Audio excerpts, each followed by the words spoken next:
All right, those of you online, quick reminder, and that is right now in class, they're working on their field notes. Make sure that you get those done. You got to turn those in to me next week, and then also your verse quiz, so just a quick reminder on those few things. Here's what we're going to do right now. I want everybody just to go ahead and stand. Go ahead and stand. Last time, let's see, how many people do we have left standing at the end of the New Testament? Was it 3? I thought it was only 2. I thought it was 2. Two is what I was thinking.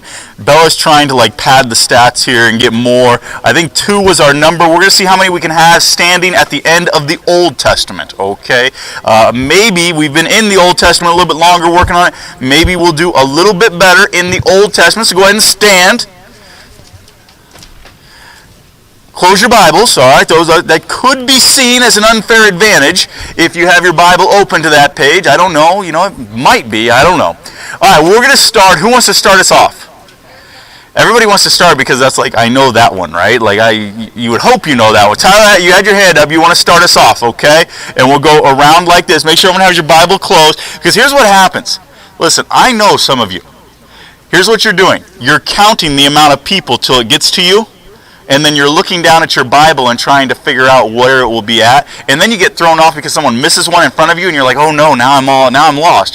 So no looking at your Bible. Let's try to do this. Do make sure that your mask is up the proper way. That would be a help to you and to all around you. So make sure that you are doing that. All right, Tyler, you raise your hand. We're going to go this way. Start us off. The very first book of the Bible is. Round of applause. Great job. Nailed that one. All right. Genesis. All right, here we go. Let's go through as quick as we can. Exodus. 1, 2, 3, 4, 5. What is it? What'd you say? Oh, I thought you said. Exodus is my last one. Leviticus. Numbers. Yes. Deuteronomy. What is it? Joshua. Go right over there. Judges. Ruth. What is it? 1 Samuel. 2 Samuel. 4. What is it? 1 Kings. 2 Kings. 2 Kings is my last. 5, 4, 3, 2, 1. Not quite. 2 Kings is my last. 1 Chronicles. All right, let's, I don't know what the easiest way. I guess we'll go right here. 2 Chronicles. 5. No. 2 Chronicles is my last. We're starting to get to the harder ones now, okay? 5. 2 Chronicles. What? What is it? Not quite. 2 Chronicles. Not sure. Ezra. Nehemiah. What is it? No, not quite. Nehemiah, right? Is my last. Ezra, Nehemiah. 2, 1. Not quite. Nehemiah is my last. Esther. Okay, first off, you got to say it with more confidence. Okay, at least if you're wrong, then you can act like it's but you got to, if I'm doing this game, I'm like Esther. And then if they say they're wrong, they're like, what? Act like I'm trying to help you. You want to have the confidence. But you got it right.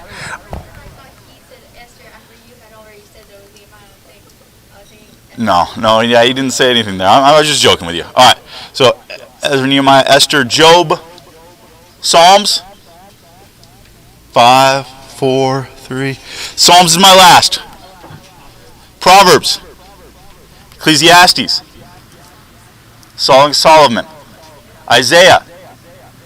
5. Jeremiah. What was it? I'm sorry? Lamentations. Not quite. Lamentations is my last. You're down. Lamentations. Ezekiel. Daniel. Hosea. Joel. No. Joel is my last. Joel. Amos. Obadiah. What was it? I couldn't hear you. Jonah. Sorry, I'm old. All right. Jonah. Micah. Nahum. Habakkuk. Habakkuk's my last. Zephaniah. Haggai. Zechariah. Way to go. How many we got up right now? 1, 2, 3, 4, 5, 6, 7, 8, 9. We're double digits? 1, 2, 3. 3, 4, 5, 6, 7, 8, 9, 10. Double digits. Great job. 10 people. Round of applause. Great job. All right, take a seat. Let's make sure we're working on those. And then listen, I do understand some of you are like, man, I know those. It's just like, it always happens, like the one that falls on you, it's like, oh, I couldn't remember that one. I understand that. But I want to make sure that we're learning these, getting these down, and so that's why we are doing that. All right? Go ahead, guys. Make sure you take off your hats, the things like that. Leave those off, all right, during class. Take out your books. Turn to page, I think we're still on page 162. Well, I think maybe I gave you the last one to 162, but we're finishing up that. On page 162, all right? Very good job, and I can see, really with all of you, I can see that you have learned a little bit more of the books of the Bible, and that is good. Let's make sure we just keep working on those. It's an important thing to learn. Sort of the whole purpose of this class is to learn these books of the Bible, not only just so we can memorize them in order, but hopefully we're giving you like a little bit of a tool. And again, I said this in the beginning of the class. Here's what the purpose of this class is, as far as in your future Bible study. It's like that guy that's or girl that's a janitor. Okay, you guys ever seen? And they have like the key ring. You guys know what I'm talking about, with like 500 keys on it, and it goes to all the different doors. I'm thankful here at our school we have 2 different keys that will unlock everything. We got one that will unlock everything up top, one that will unlock everything down here. So you don't have to have like a key for every single door. There are some places that's sort of what you have to have. And so what we're trying to give you is a key to open this book. What do we mean? Sort of so you understand a little bit about the book. We're not getting everything in these books. I mean, we could take some of these books that we'll look at. You could take a course just in that book. I took several courses in college just over one book of the Bible, where it was, 3 days a week for an entire semester. We just studied that book of the Bible. So we're not doing that. All we're doing is giving you just a little bit of information so that when you later go back and study this book, which I hope you do, have a little bit of a head start there. I do make sure your masks are on. You got to leave those on the entire class, okay? That is not sort of an option for you. You got to do it, all right? We're in the book of Daniel.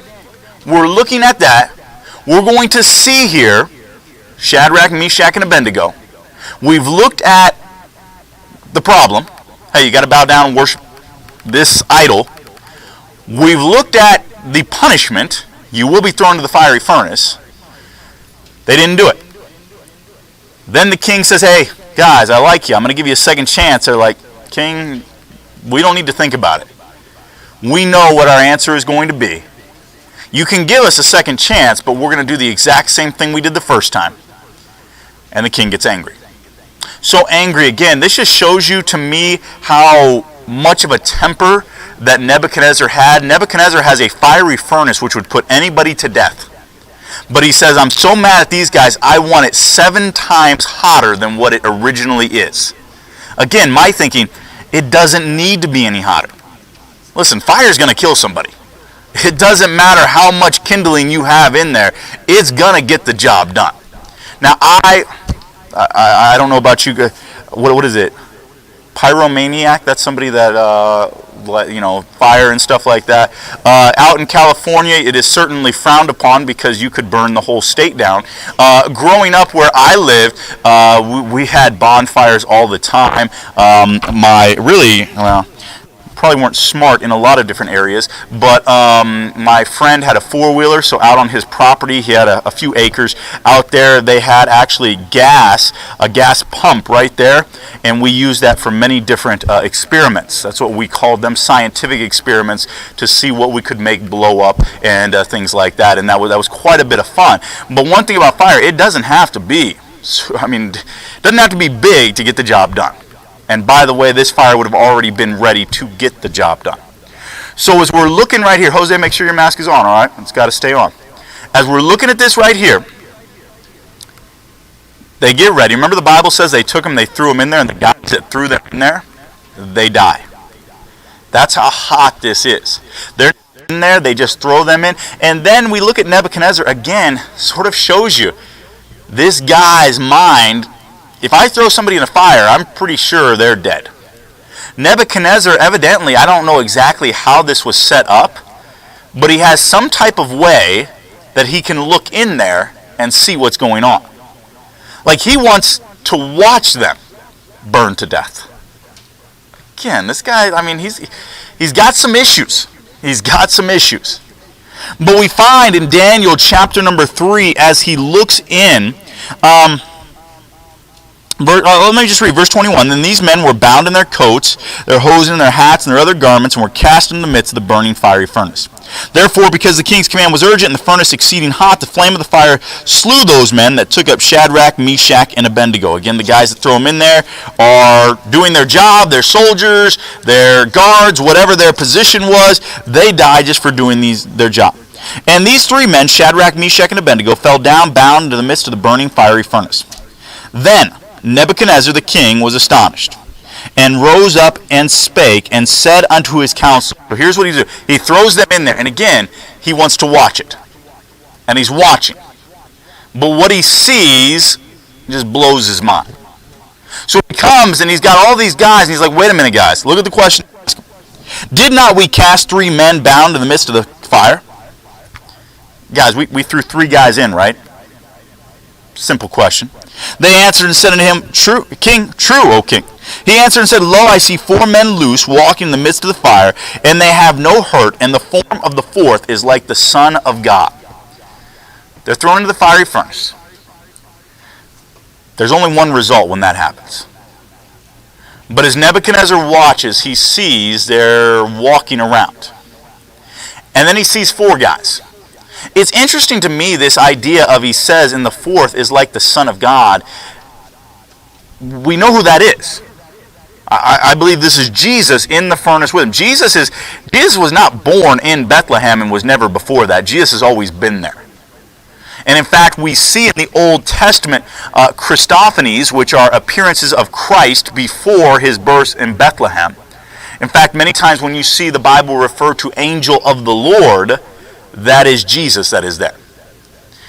But here, what did he look like to make Nebuchadnezzar, a guy that didn't believe in God, think this guy is the Son of God? And they're walking around. One great thing to remember, no matter what trial you go through, he's there. We all will go through trials. Listen, there is a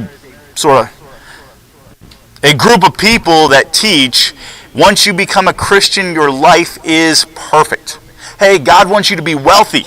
So you become a Christian and you pray for it, and you'll always be healthy, and you'll always have a lot of money.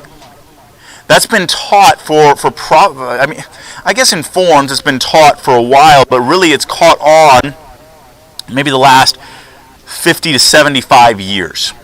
Sometimes it's referred to as something called the prosperity gospel. Maybe you've heard that term before. Where again, if you become a Christian, your life is good. God wants you to be rich. He wants you to be healthy. Some of their theology, though, is falling because some of those people that have been teaching it for so long are starting to die. So it's like, well, what happened there? But this is not taught in the Bible. In fact, look at people in the Bible. They had great difficulties. Read Hebrews chapter 11, which sometimes is referred to as the Hall of Faith, where you see these men and women that God is commending for their lives. But you come to the very end of Hebrews chapter 11, and it doesn't give names of people, but it talks about some that the world was not worthy of, and it talks about them being put to death, being sawn asunder.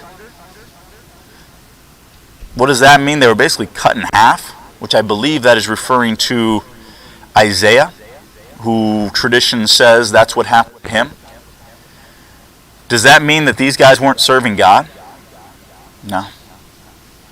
You know, a passage that stuck with me this week, and I've just been reading it and rereading it just with stuff going on in our church, our family, is Acts chapter number 12, where Peter is thrown into prison, and the church has a prayer meeting, and they're praying all night. And remember, that's when the angel comes and releases Peter from prison. And he walks out. He's being guarded by 16 guys. He walks out of prison. And it's a great, great miracle. But a lot of times we don't think about what Acts chapter 12 starts with. Before Peter was thrown into prison, James was taken before Herod and killed. So was James worse than Peter? Did God love Peter more than he loved James because he spared Peter's life and James' life was taken? Listen, I don't always understand God's plan or why God does what he does. I often don't understand it. But I will say this, no matter what trial we go through, he is there. And that's what we see out of this. In fact, they take these guys out of the fiery furnace. They walk out, and here's something interesting. When you read it, it talks about they did not smell like smoke. You guys ever smelled, I hate the smell of smoke. You know, just hate that smell of it being on somebody or your clothes or something like that. I don't like that very much. Many of you guys ever, my grill does not work as well. I've had this grill probably for 10 years.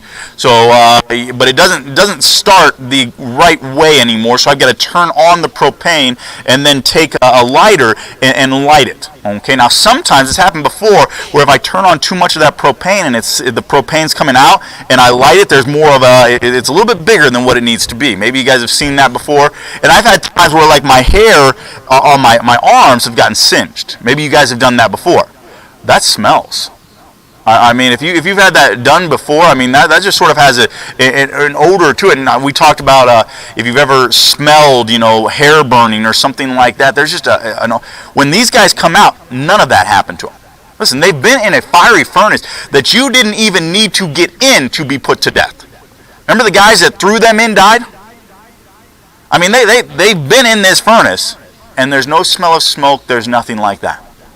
Nebuchadnezzar here is going to turn to God, is what he's going to say. He's going to send out a decree, all of that, and that's a great point in Daniel. Daniel chapter number 4, I don't believe they really have us get into it. Let me just give you a quick breakdown. I love this book. Daniel chapter number 4 is written not by Daniel. It's written by Nebuchadnezzar. It's unusual.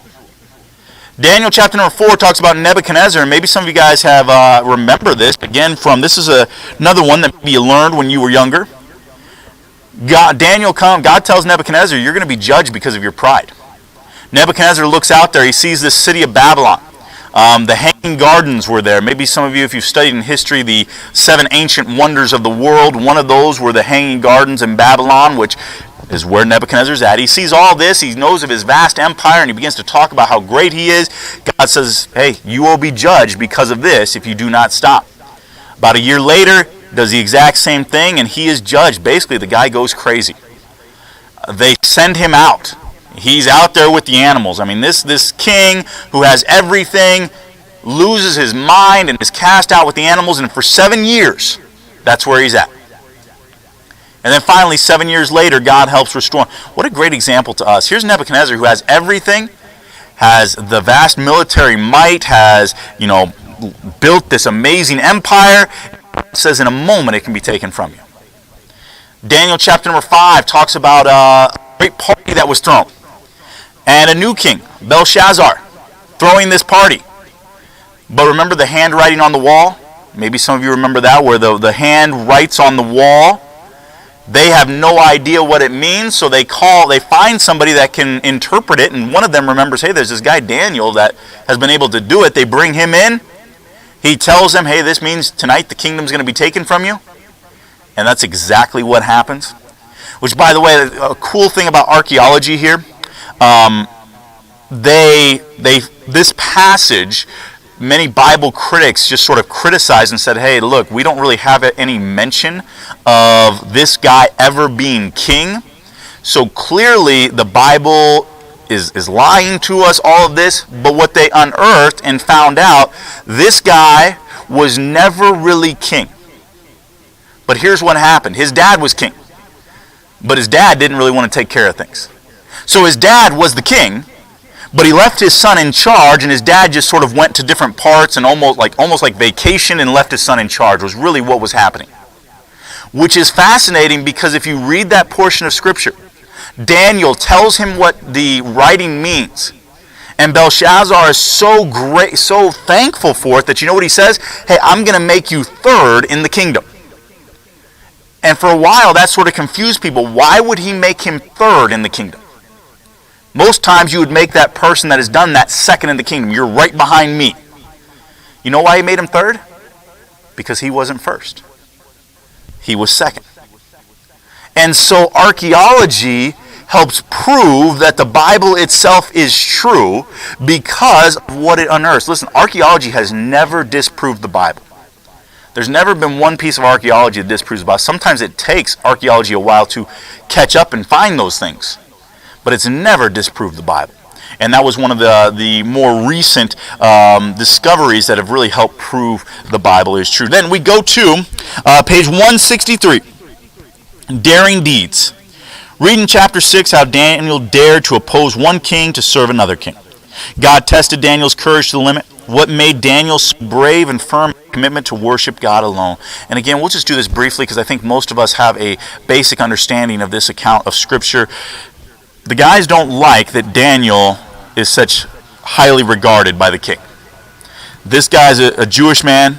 He's basically a slave. Why should he be ruling over us? And so they try to find a way to bring him down. So basically they're like spying on him. And they're tell the king to get him in trouble. And you know what they found out? Nothing.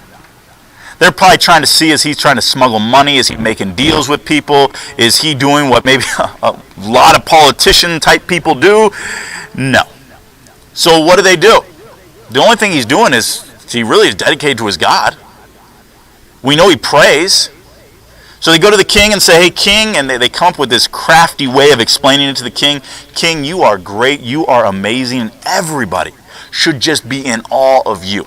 And king, we have thought about a great way to make people understand who you are. Let's send out a decree that nobody can pray to any other god for a certain amount of time except for you. And if they do, let's think of a punishment. What could we do to them? Hey, maybe they'll throw them in the fire. We'll throw them in a lion's den. I mean, it's hypothetical. I mean, of course, everybody's going to do this, but we got to have some good punishment just so they know we're serious about it. The king, he loves flattery. By the way, be careful when somebody comes to you and all they want to talk to you about for a while is how good and how you're so great. It's the same thing you guys do to your parents. Okay, don't give me that look. You know what I'm talking about. You want to go do something so your room automatically is clean. You're going to your mom, I am so thankful for you. And how many of you, when you've ever done that, the response of your parents was, what do you want? You know what I'm saying? Like some of you guys know what I'm talking about. They're like, what do you want? And then you try to, I don't want anything. I just want to tell you that, and then 5 minutes later you ask them for what you want, you know? Like that's basically what's going on here, except a little bit on a grander scale. He gives in, he does it. They're like, we've got him now. So what do? They go back, and here's Daniel, and he's going to continue to pray. The three things, let's put this down here. Three things that happen. Prayer. And Daniel made it such a point in his life to pray that everybody knew it. And here's what they knew. They knew that even if his life was on the line, he would continue to pray. Can I ask you a question, just an honest answer to yourself? When's the last time you really spent time praying to God? Like not just, God, thank you for the food. Now I lay me down to sleep. Pray the Lord my soul to keep. You know, not one of those prayers. I'm talking about you really were just bringing your burdens to God. And last night, had family devotions there, had some time, and really praying for Pastor. And my kids, you know, they were talking about prayer and how do you pray. And each one of them went around and were praying for him and different things like that. And you know how I explained to pray to them? It's just talking to God. It's taking my burdens to him. It's casting all your care upon him, for he careth for you. That's what prayer is. I got to be honest, in my Christian life, the thing I struggle with the most is prayer. I don't do it as much as I should. And when I read Daniel chapter 6, it challenges me because Daniel thought prayer was such an important part of his life that he was willing to risk his life for. Because when I read Daniel chapter number 6, can I tell you what I would do? I'm just being honest. Daniel had a habit of opening up his windows and praying towards Jerusalem. I would close my windows, lock my door, and be where nobody could see me, and then I would pray. Because I'd still be praying, God, I'm still honoring you, but I'm not risking my life. Daniel's like, I'm not going to change anything. He prays. And why does he pray? Because he trusts God. He trusts him. So much so that that's what he's saying in Daniel chapter number 6 when the king's getting ready to throw him in that lion's den. And the other thing about Daniel is his good character. Man, if somebody looked at my life and said, can I find something wrong with him to get people upset with him? Oh, you'd be able to find stuff. It wouldn't take very long. But Daniel, they couldn't. They couldn't find anything. Daniel's thrown in the lion's den, and again, we know what happens here. We know how God protects him. Let me just say this too, though. I want you to understand, Daniel does not know that he's not going to die in that lion's den. Can you imagine that moment he's thrown in there? The king goes through, and this is going to be, goes back to what we talked about with Esther, because Esther, by the way, happens around this same time. The Medo-Persian Empire, if a king made a decree, they could not change the decree. It's not like they could go back and change their mind and just make a different rule. Daniel tried. I mean, he brought in everybody and said, hey, can we do anything here? There's like nothing. No, there's nothing. He's got to be put to death. Then next morning, the king rushes out there, and I don't know what the lion's den looked like. I don't know if it had like something over top of it, like a pit, but they take it off. They cry down there, this is the king now, Daniel. It's the God whom you serve, able to deliver you. And he was. Take Daniel out of the lion's den. Those guys that tried to have him put to death, they themselves are put to death. Interesting, during this time when you see this happen, remember what happened with Esther and Haman and Mordecai? Remember Haman built those huge gallows to have Mordecai hung on? Who was the person that hung on those gallows? It was Haman. Remember, right here, these guys came up with this elaborate plot to put Daniel in the lion's den and have him killed by lions. But who were the guys that were killed by lions that day? It was them.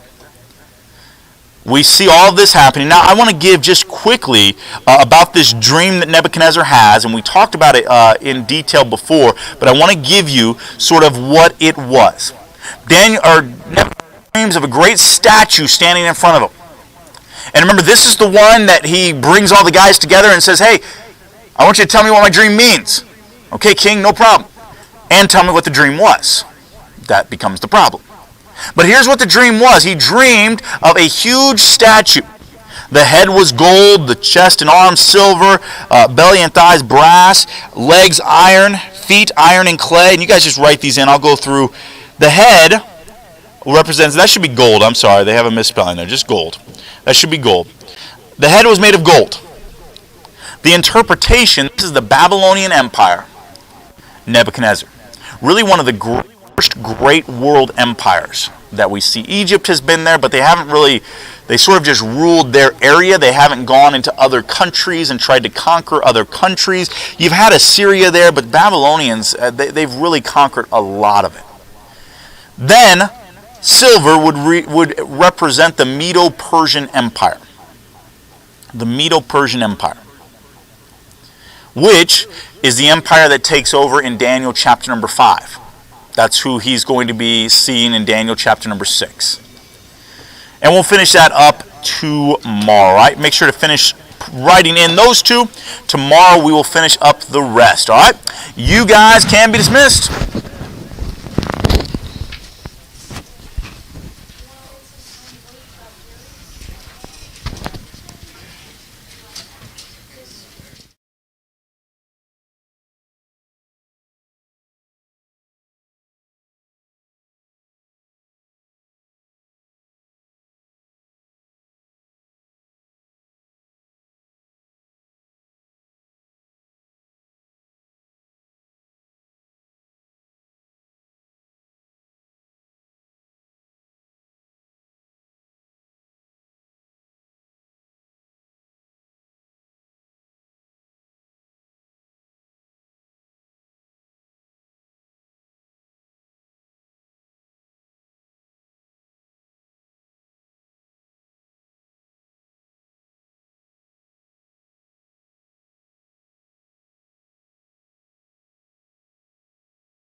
Welcome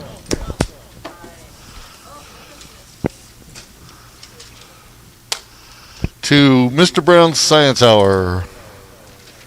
Okay. Okay, let me explain something that transpired yesterday. Okay. And,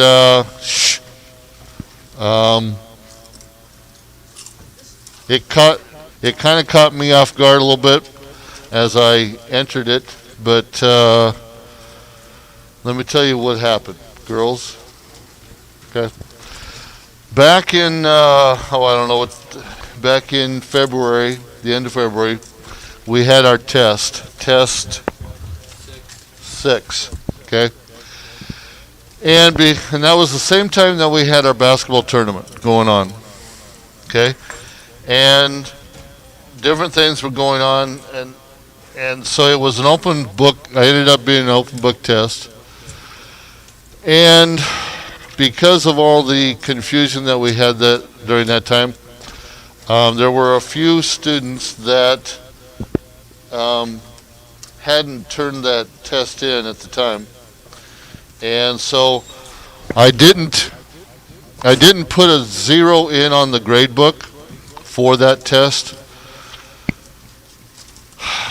Well, yesterday I did, and it was mainly just as a reminder to both students, parents, and myself that needs to get taken in or turned in.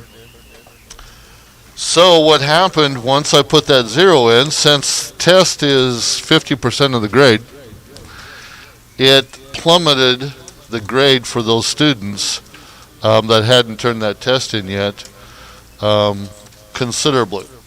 Okay, they went from I don't know what grades to B's to F's.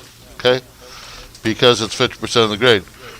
So it's in there as a 0 right now, but once you get that test turned in, we'll change that grade and your grade will go right back up. Okay, so it's nothing. Now, believe a teacher is saying this. In my eyes, right now, there's nothing alarming about that 0. Okay? Then you have us. Yeah. There's nothing alarming about that 0 because I know what it's for. I know why. And if you get it back, turned back in, everything's going to change back to where it was. Okay? Chase, come back up here and sit down, please. Jasmine, girls, okay. So anyway, I just wanted to explain on some of you why your grade went drastically down last night, and it's because of that test, okay? But get it in, and we'll change it. And right now, I'm only looking at a couple students, about 4 students that still need to get that test turned in. But let's get it in. We're already 2 weeks past the time that we did that test. So, and I apologize too because I just keep forgetting about it. I did not put it on the missing worksheet because I knew that you guys would do it. Okay, but I think I will be putting it on there.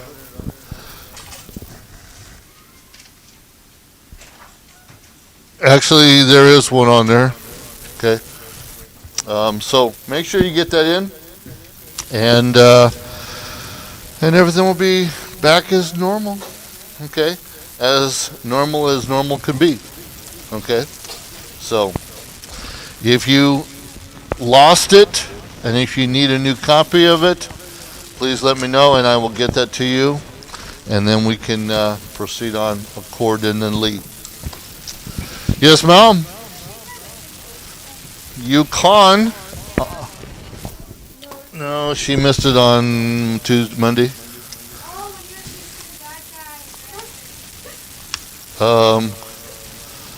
Remember what quiz that was? Because I don't have my. Was it 21?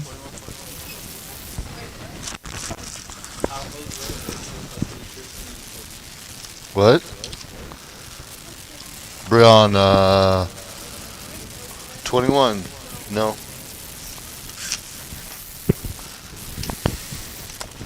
There's someone else that still needs to take that quiz too. I just don't. Are you ready for it? Okay. Okay. The reason I'm kind of mixed up today is because of the rain. I had to change what I brought over here, so I had to I grabbed everything off of for you guys' class out of there off my cart, put it in my briefcase, and so I'm just a little disorganized right now. And for me, that's not good. I like things precise. Okay. Okay, you had homework last night. Reading pages 209 to 211. Therefore, take out a PIECE paper. PIECE of paper. CHASE what?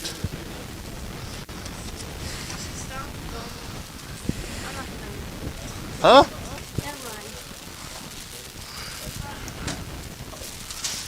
It's making you think, isn't it, Chase? Chase? What are you doing? Uh-huh. Get a piece of paper out. Okay? Or write your answers on the back of your orange pills or something. Okay? Or take your mask off and write the answers on the back of your mask. That way you can have it there for the rest of the day. Okay? Or whatever you need to do. Let's get busy. Let's get it done right now. Come on. I want it done now. Huh? No.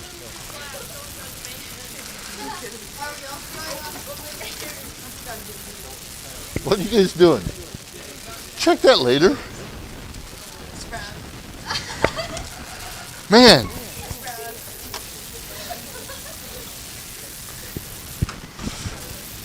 What? Huh? No. Okay.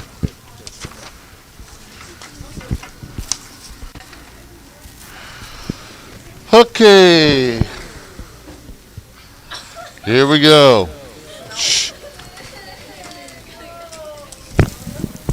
By the way, Bella, did you not early turn in worksheet 7A? I was thinking you did, but then I don't have a grade for you.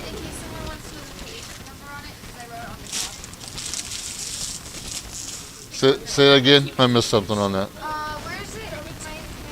I don't know.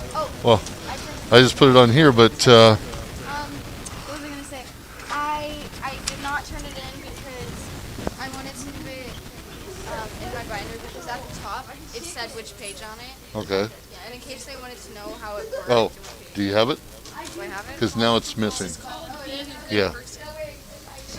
That's why I asked, because I thought you had done it, but now it's missing, so I didn't know if I lost it or something. Okay. Okay. Ready. Here we go. Bing! Nothing happened. It's not up there. Bing! Just do it. Is it all?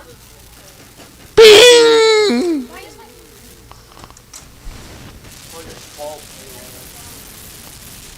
Ha ha! There it is. Magic your button. Ha ha!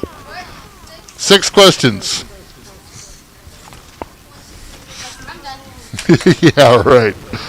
All true, Mr. Brown. I'm done, actually. Look, Mr. Brown. If it's not all true, you owe me $5. $1 for every one you get wrong. I finished. Oh, are you? I finished it already. See, true, true, false, false. $1 for every one you get wrong if they're not all true. That means they're all false. And if they are all true, you owe me 50 cents per answer. So that'd be like my mask got my nails. After all, I have to gain my half of my salary back today.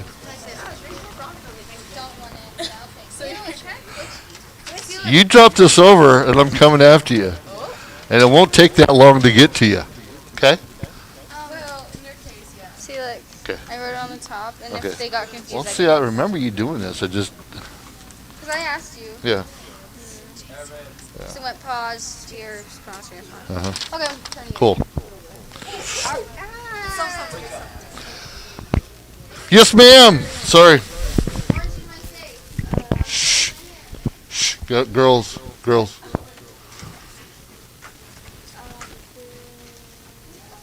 For number 2, Is number 2, is there a what? Typo? The wood system. No, It's got orange by Chase. it's just how it's worded. It's correct. Yeah. Anybody not finished? So Destiny, why are we laughing? I have no idea. Chase threw it at me first. So technically we should beat him because it's his orange. I didn't mean to hit him. Oh, I didn't throw it at anybody, but I didn't mean to hit him. No, I missed him. So you threw it. So you missed throwing it at him. I turned around to through where a it went custom all the way over good there. reflex. Mm-hmm. So he's like, dodge, and then hit him. You're a horrible liar, Chase. You see the hey, you see the mud puddle out there?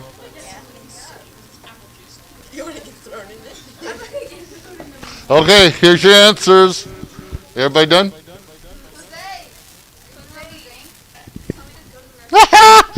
I need $1, man. I need $2. What do you mean? You only get $1. Yeah, but I didn't put all true. No, that wasn't the deal. Pay up, Chase. Pay up, Chase. Okay. Oh.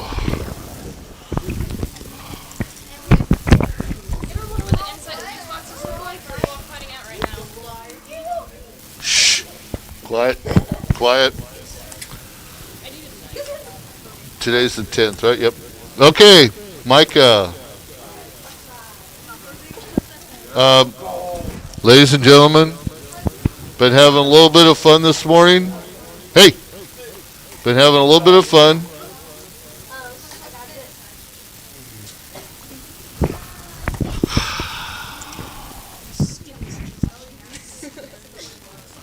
My clipboard is out. My check sheet is out. My pen is ready to go. And so I'm going to start putting checks down right now for the next person that talks. Hudson, 1. Chase, 1. Guys, I need to get going here, okay?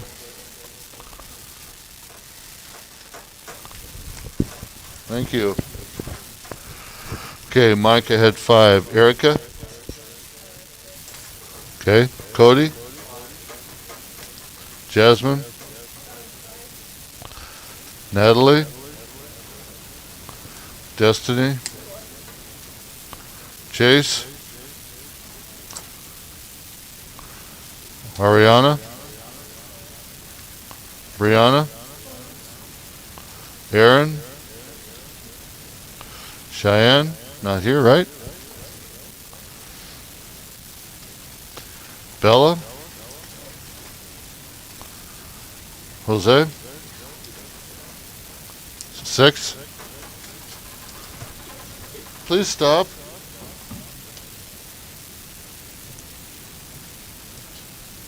Jose? Sorry. 6? Jason?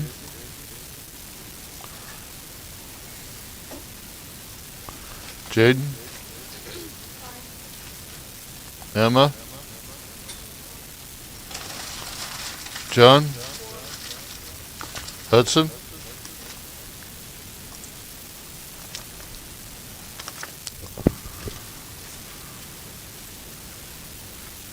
Tyler?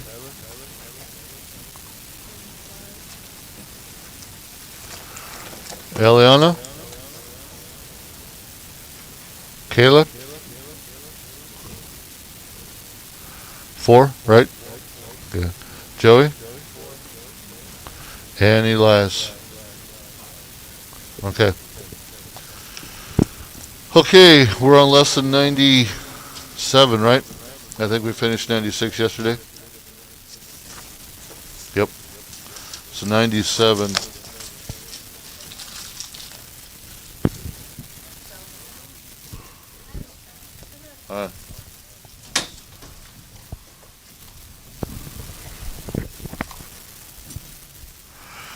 So let's review. What is the way in which an Earth's rotation causes a change in the course of the wind? Huh? Axis. The Coriolis effect.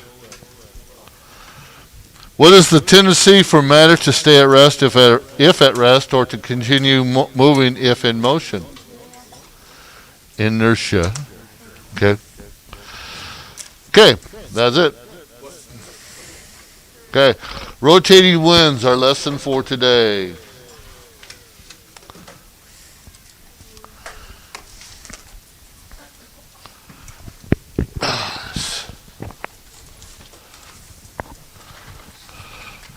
I will definitely be glad when we can go back to, for the teachers, go back to our own rooms. That way I can walk freely and know where I'm at and not have to trip over things. And I will have a special spot for people that don't want to behave in class. Okay?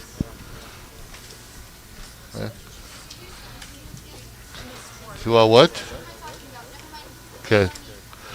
Now, with the rotating winds, the Coriolis effect has interesting consequences, though. Okay? For the winds blowing towards a single region from a different direction. Okay?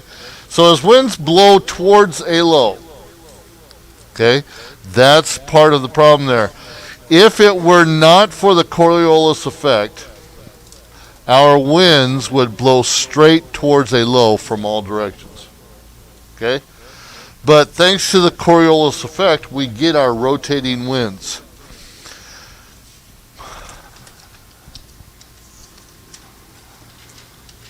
So if not, all of our winds would blow straight at a low. Okay, what's going with this? It's on.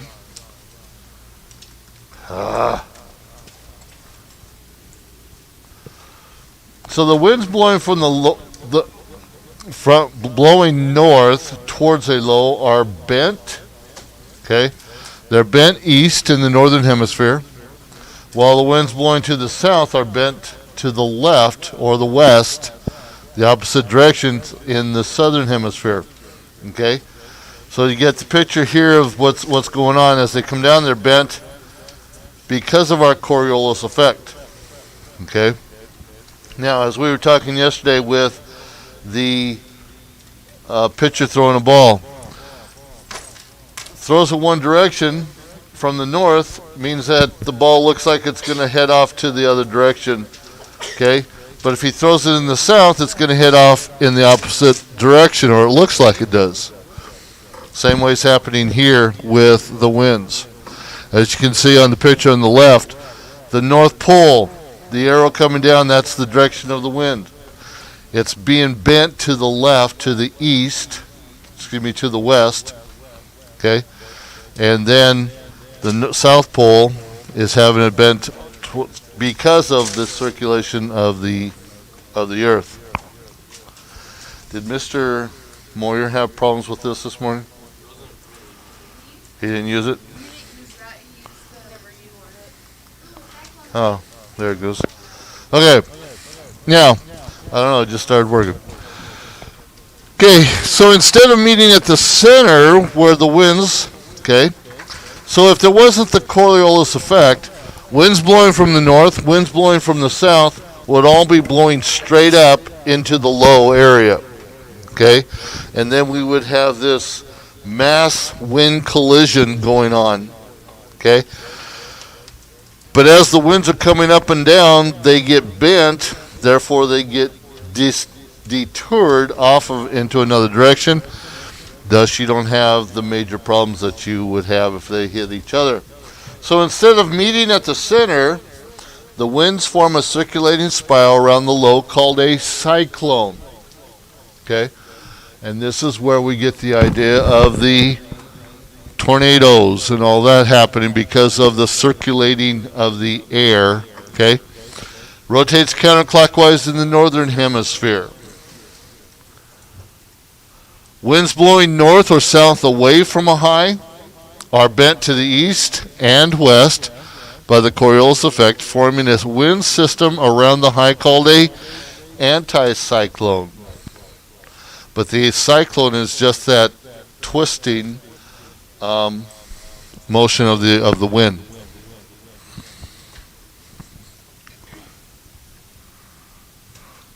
So you can see in this picture, in the northern hemisphere, the winds are rotating to the east. Okay? They circle to the east to come back down around. In the southern hemisphere, they rotate to the west and come back down.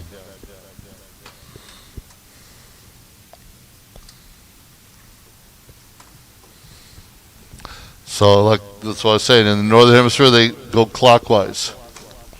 Okay? Clockwise means going 12 o'clock to 6 o'clock, or 12 o'clock to 3 o'clock to 6 o'clock. So in the southern hemisphere, they go to 12 to 9 to 6 to 3, counterclockwise. And from space, that's what they would look like. A hurricane out in the ocean would look like those. Okay? Called anticyclone. Now, here's a rotational myth that goes on. Does water flowing in a sink or a bathtub flow in opposite directions based upon the hemisphere it's in? That's the question. Here's some factors that are involved with this issue. The shape of the sink or the tub. Okay. The location of the drain. The way the water was added. And the disturbance made in the water. Okay? So, based upon that myth, what would you answer based upon that myth? Based upon those four factors?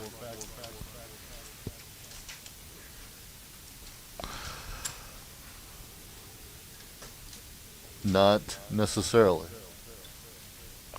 Because if you didn't have it, then maybe. If you didn't have any of these four factors, then maybe it would happen.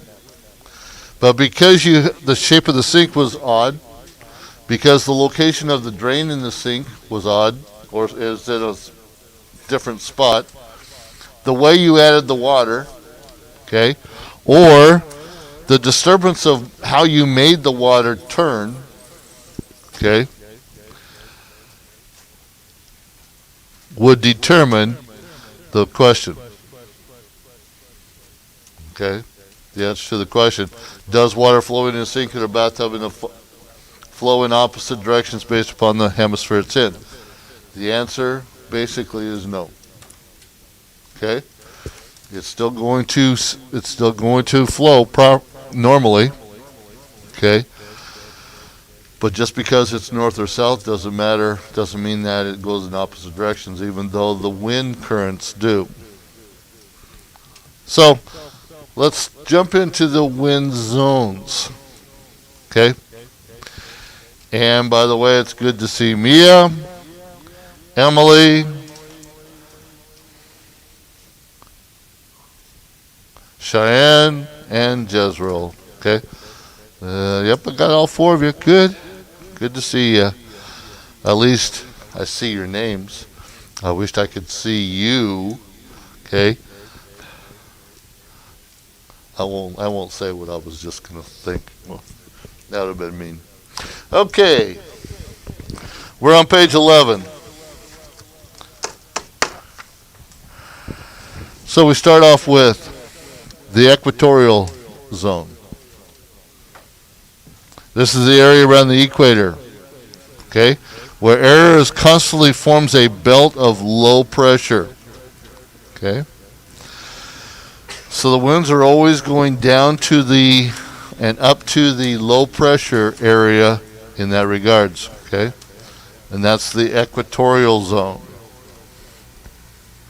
So here again, you have picture your polar cells are at both ends, both poles of the Earth.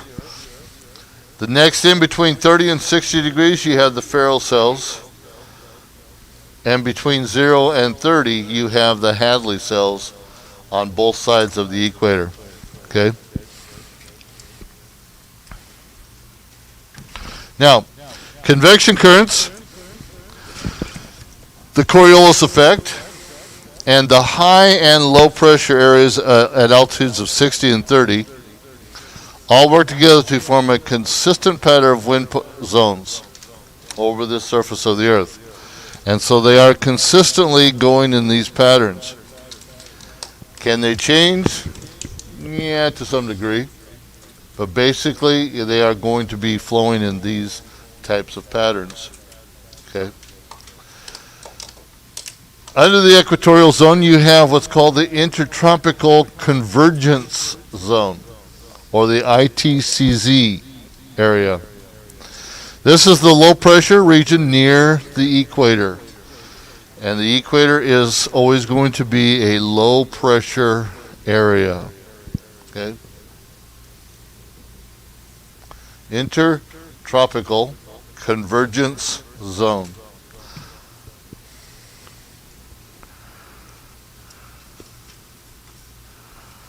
Everybody done?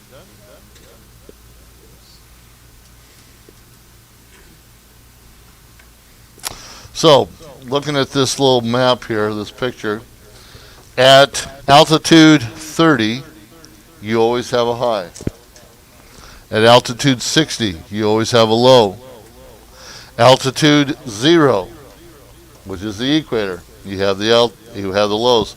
So it's always going low, high, low, high, low, high, or high, low, whichever. It's always going to be the opposite every other one when you're talking about highs and lows. Okay? And what I also want to point out on this little picture is that, see the circular motion of the arrows on the outside of the green sphere? Okay? That's what we're talking about, is all these global winds that are going on. Okay? You do have calms. Calms is where there is no wind happening. Okay? That's why we call a day when there's no wind here a calm day. But those days are 1 out of 365, maybe. Okay? I have never been in such an area that wind blows so much. Okay? Colorado, the wind blew, but not like this. Not every day. And so it's taken me, I've been here 8 years, and it's still taking me, I can't get used to all the wind. Okay? Ever since I was 6 months old. Okay? So it's my hometown. Okay? So believe me, it was a big move for me to move out here. Okay? To leave God's country, to come out to God's territory.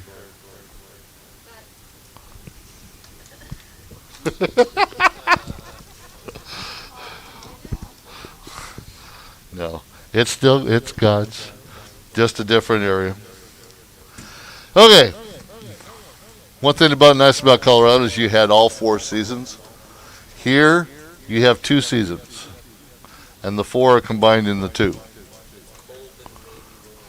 Exactly. Okay. So anyway, you have the calms, periods where there's no wind. You have the doldrums. These are the calms known in the days of sailing vessels as the regions where there was no wind. And what happened there was when these sailing ships, and sailing ships always relied back, especially back then, they always relied upon the wind for expulsion, okay, to get them going where they wanted to go. And when they came across an area where there was no wind, sometimes they had to sit there and let the waves move them, okay, sometimes for days, because there was no way of locomotion, okay. And so finally a wind came up, and up went the sails, and then they moved, okay. They didn't keep the sails up when there's none, because there was no reason to have them up, so they brought them back down, and then put them up when the wind blew in, and when it ceased again, they brought them back down.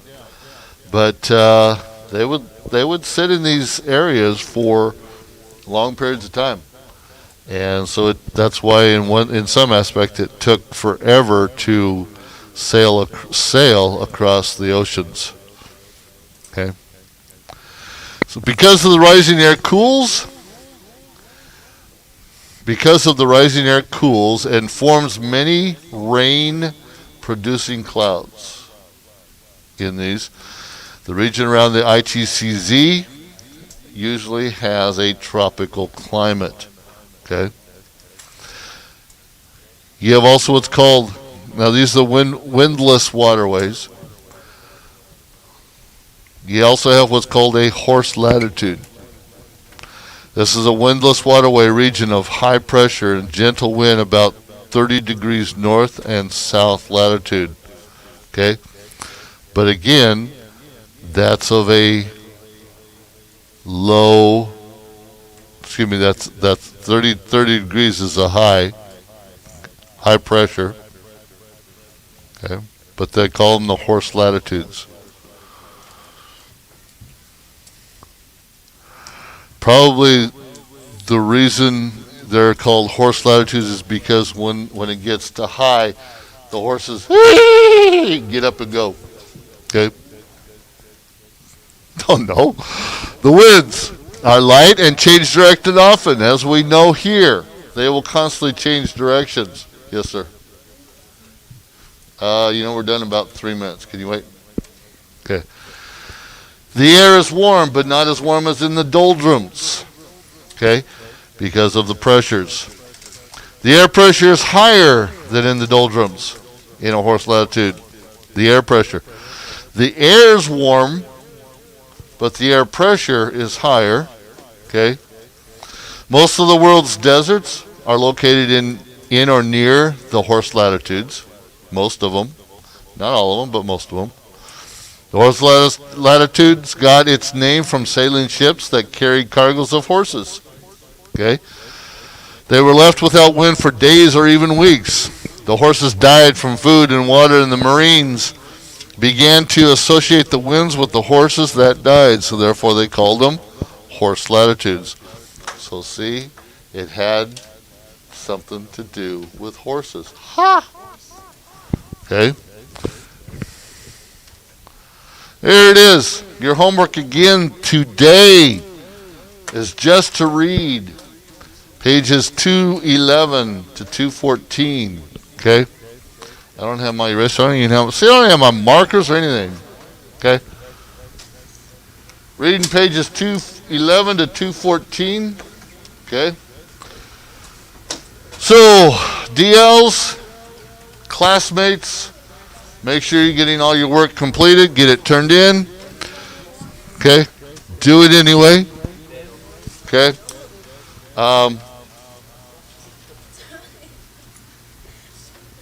Have a wonderful day.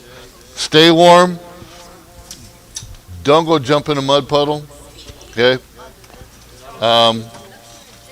Parents may not like it. We'll see you later.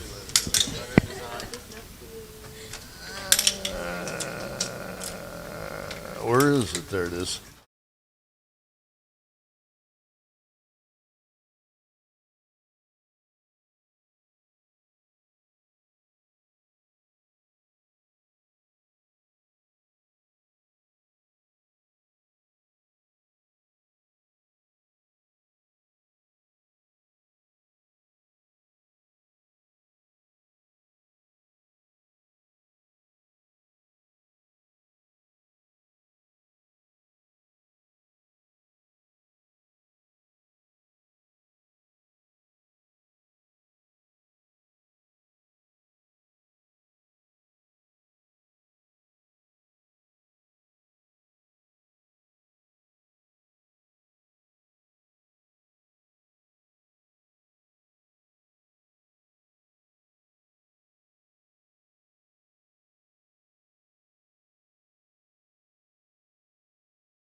All right, guys, literature books. No more talking. Chase, turn around. Take out your notes, highlighter, whatever you use to take notes, or mark something in your book. Okay. We are in Unit 8. Last night you should have read about the cricket and Old Ben. Okay. It's just some things about the cricket. It was written, actually go to page number 254. Page 254. Oh. Whoop.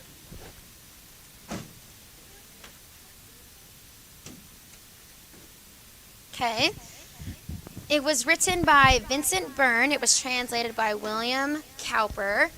If you don't know who William Cowper is, he was a hymn writer in the Restoration period back in history in the 18th century. And with William Cowper, or translated by William Cowper, let's just read some things about.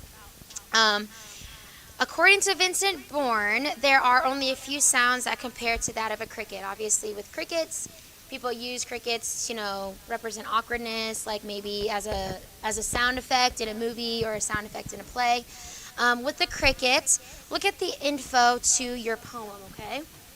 Did you know that the cheerful chirp of the cricket is made when the insect scrapes the inside part of one forewing against a row of teeth on the opposite forewing? Although it may seem like a less than elegant method of singing, many people enjoy the call of these chirping insects, which can be heard nearly anywhere, in the field or in the house, in the mountains or by the sea, in the country or in the city.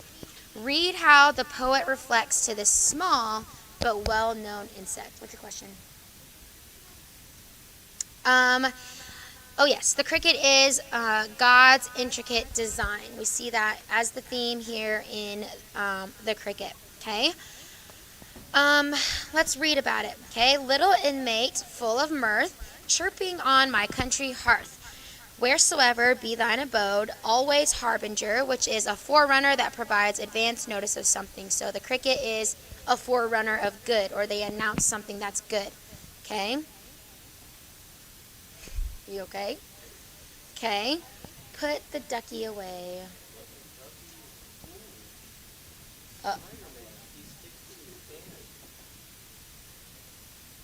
Cricket, cricket, chirp, chirp. Awkward. Sound effects. There you go. Okay. What was it? Who asked for it again? God's intricate design. Sorry, Chase. Okay. Pray me, or pay me for thy warm retreat with a song more soft and sweet. Okay. Someone tell me what the repetition of S's in that sentence is an example of. Song, soft, and sweet. What literary term did we study that is a repetition of consonant sounds in a line of poetry? Bella? It is alliteration. Alliteration. Song, soft, sweet.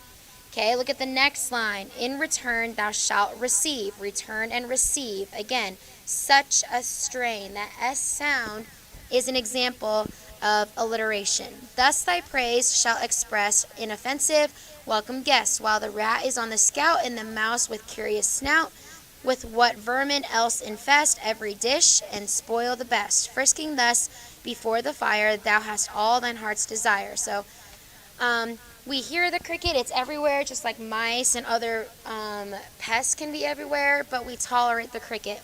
It says, though in voice and shape they be, formed as if akin to thee, thou surpassest happier far, happiest grasshoppers that are. Theirs is but a summer's long, thine endures the winter long. So even if it's summer, even if it's winter, any type of season, we hear the cricket at night, unimpaired and shrill and clear, melody throughout the year. Neither night nor dawn of day puts a period to thy play. Sing then and extend thy span far beyond the date of man. Wretched man, whose years are spent in repining discontent, lives not, aged through he be, half a span compared with thee. Okay, so that is the cricket. He's just saying how the cricket is a playful, cheerful creature. It doesn't get into things like the rat and the mouse. People tolerate it. We can hear it year-round. Unlike grasshoppers, when they go and you don't know or you never see them in the winter, only in the summertime, the cricket's song is heard all year round. And in the last line or the last stanza, the author, Vincent Bourne, he's talking about how it's good for man to consider how content crickets are. They're just sitting there playing songs, but then kind of how we can apply that to our lives. But we see how in God's intricate design, how he allows the cricket to be this way. Okay, go ahead and turn over or look over at page 255.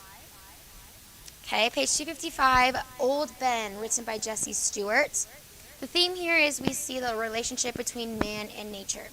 Obviously, at creation, we know that God created man to have dominion over things, or to be obviously the dominant species over the whole earth.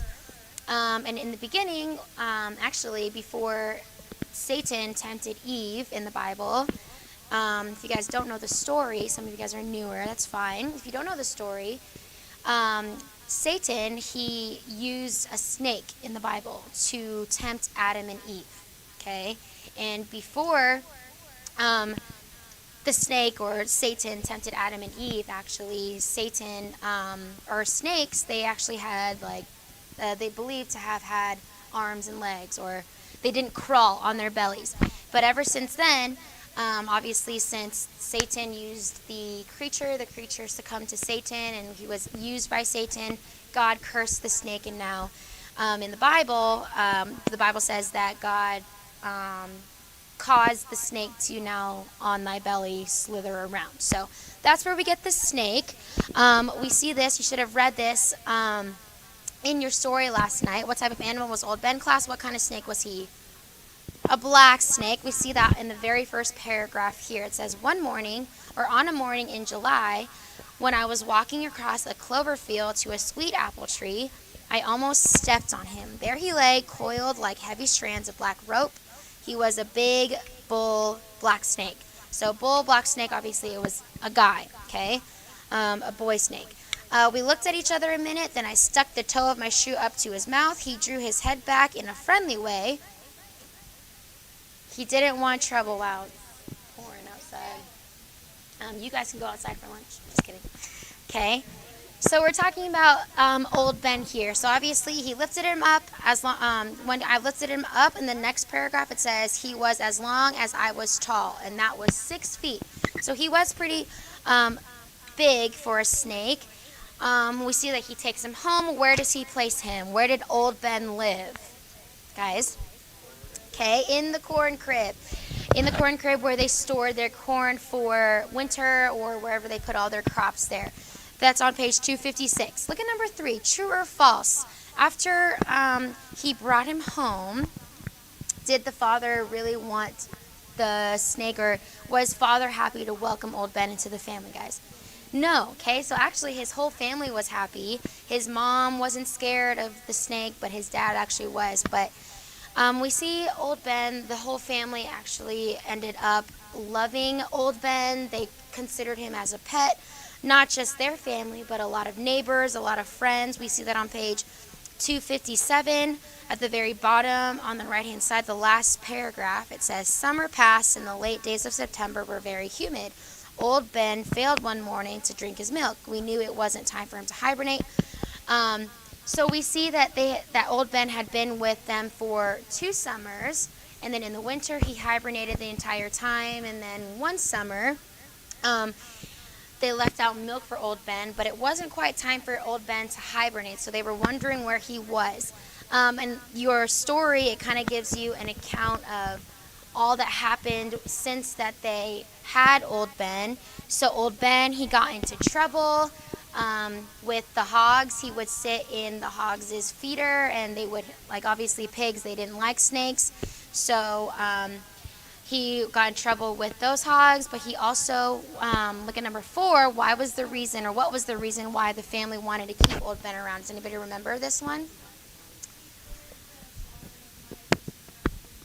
Good. Why couldn't the cats do that? What did your books say?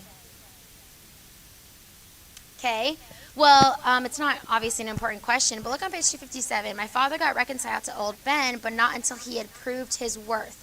Ben had done something our 9 cats couldn't. He had cleaned the corn crib of mice. And then your book actually goes on to say it's because They were fat cats. And when I was reading this story, Mr. Coral actually has a fat cat. Well, he doesn't have a fat cat anymore in his basement. That she is literally fat. She like walks around, her belly like hangs on the floor. She's a really gross cat. But his mom is always saying she doesn't do anything for me because she doesn't kill the mice. But just a side note, that's what I thought of when I was reading the story. But because the cats, they had 9 cats, all of them, but none of them couldn't kill the mice because they were all fat with the milk that they fed them. So they figured that old Ben liked milk as well, so they began to feed him. But then look at the very last sentence on page 257. And when old Ben didn't show up on the burlap sack and didn't drink his milk, we knew that something had happened. So why couldn't they find old Ben that one time? On the very last page, on page 258, how did old Ben die? John?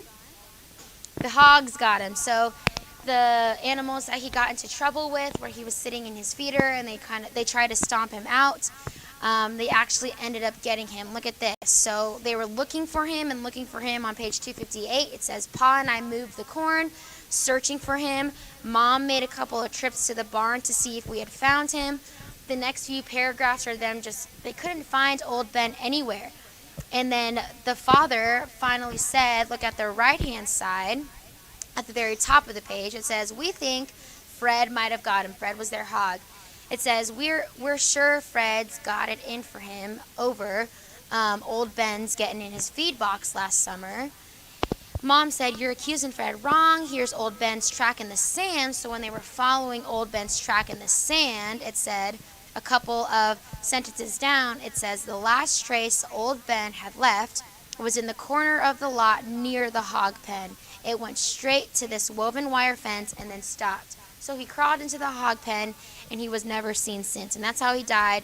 They believed that the hogs got to him. And look at the very last sentence. It says, we stood silently for a minute, looking at the broad, smooth track old Ben had left in the sand. And it kind of gave them a little moment to be sad a little bit, but that is how old Ben died, was by the hogs. And just kind of the theme of this, we see the relationship between man and nature, because it was a wild snake that he just randomly picked up on the side of the road and didn't give him any trouble, and then he ended up being the best pet that the boy had ever since. Okay?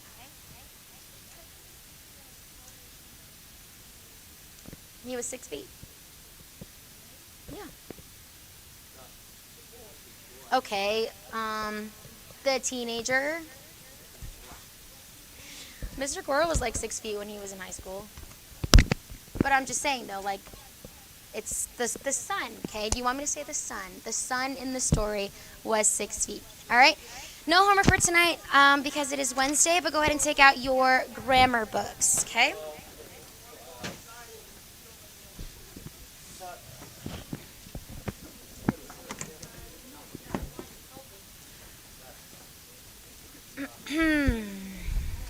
All right, let's talk about diagramming gerunds, okay? Guys, what do gerunds end in? ing. If you didn't know that by now, know it. You should, okay? Because gerunds, that's all we're doing, is ending in ing, okay? What consists of a gerund phrase? It's the gerund and all of its what? Modifiers, okay? So anything that describes the gerund, anything that explains the gerund, anything that answers the question of who or what in a gerund phrase, all of that would be boxed within a gerund phrase, okay? We are on page number, I'm in pronouns, page 120, was it? 123, and then 137. Good. So now we've been diagramming, okay? We've been diagramming subjects. Guys, okay, leave the blinds alone now, okay? You'll be able to look at it in a couple minutes, okay? So now we've been diagramming words like subjects, our verbs. We've been diagramming our complements. So now gerunds we found. So they are also used as, do I need to close the lines?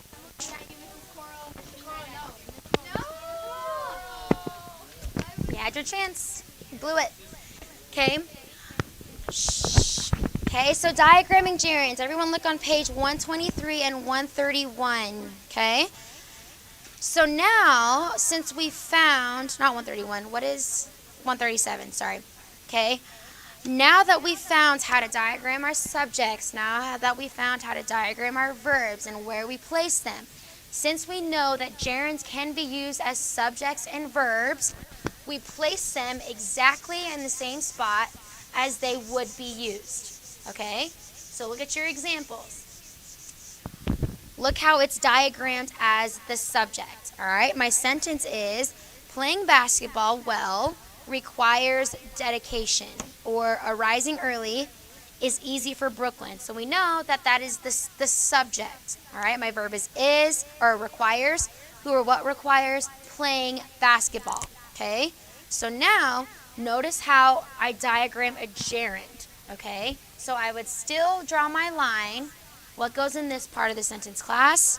My subject. What goes on the right side of my diagram? Okay, this part of the class, again, I need to hear you guys, okay? Participation. Okay, so we know my verb here. What's my verb in this sentence? Playing basketball well requires dedication. Class? Requires. Okay, so requires would go here. Now my subject is my gerund of the word playing. Okay? Playing who or what, class? Basketball. So what is basketball functioning as within this particular phrase? Brianna? Playing is my noun. Okay? So now, okay, let's break it down. All right, so this is how I would diagram a gerund. Okay? Gerunds, they go on stair steps. Okay? They always go on stair steps. Okay?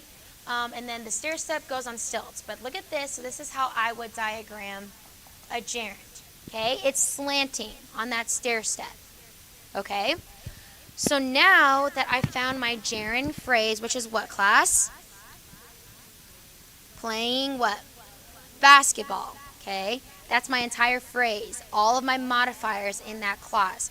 So now when I'm diagramming, I need to look at that phrase individually and see what each word is functioning as within that particular phrase.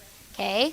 So now if playing is my subject, within that phrase, I'm playing who or what? Basketball. And what answers the question, who or what? After we find, what is it? Our DO, our direct object. Okay? So with basketball, I need to put my basketball spot in the direct object spot within the line. Okay? So it's kind of adding to what we're doing here. Okay? What does playing basketball require, class? Dedication. Dedication is my direct object within the sentence. Okay? So this is how we diagram direct objects. But now, since there's a direct object within the particular phrase, I still need to indicate that. So that's how it is diagrammed as the subject. Okay? Look at your example for direct object. Sean really enjoys fishing. Okay? Notice how it goes on stilts. Okay? So this part right here is my stilt. All right? So that's what we're going to diagram. Infinitive phrases, we'll get to that later, like to plus a verb, but with gerunds, they're always going to go on stilts when I diagram them. Okay, Joey? Look at your direct object. Designing a pattern and sewing her clothes. Designing is a gerund. Notice that. It goes on stilts there at the very top. Sewing is also a gerund. It goes on stilts on the bottom. But notice how it's still on a rocket ship. So our concept of diagramming a compound something, whatever, a compound subject, a compound direct object, is still on a rocket ship. Can you please take your hood off or your mask off? Okay, or your beanie. Look at predicate nominative, okay? Mr. Johnson's most difficult job was backing up the large truck to the garage. What kind of verb is was, class? Action or linking? Was. Do was for me right now. How do you act out was? You can't. So it's linking, right? So what goes with linking verbs? What was it?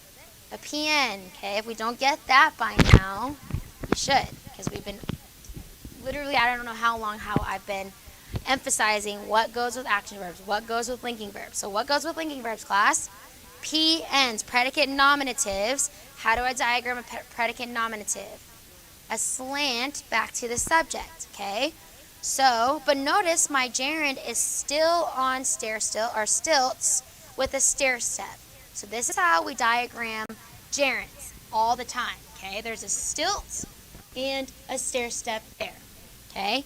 That's what we're going to work with when we're diagramming gerunds. It doesn't matter where it goes on the diagram as long as that is indicating that I'm diagramming a gerund or a verbal, okay? Object of the preposition, obviously you don't need stair steps right there, so I guess there is an exception. In the event that you diagram an OP or an object, there is still a stair step there, okay? And then a positives, again, we know how to diagram a positives. They have, they go in parentheses that explain whichever noun it's talking about. So if it's explaining the subject, okay, the students were in the class. Students is my subject, my verb is were. And then if I add in a positive in there, the students, Joey and Micah, were in the class.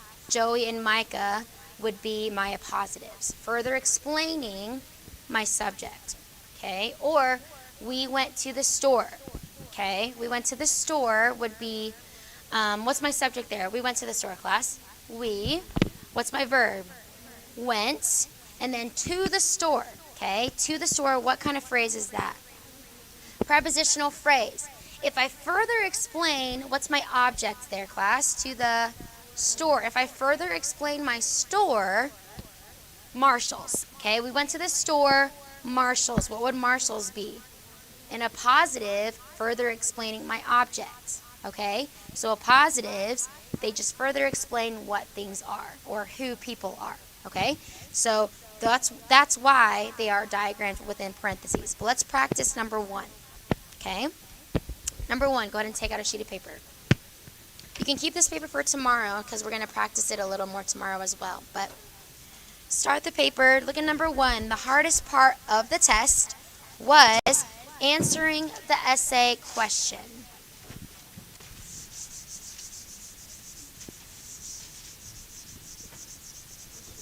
Okay, go ahead and diagram that. The hardest part of the test was answering the essay question.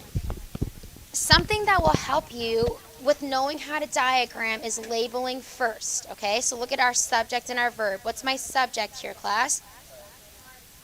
Test. Did you say, Cody? Okay. Part is my subject. What's my verb? Was. Okay, not answering. Was.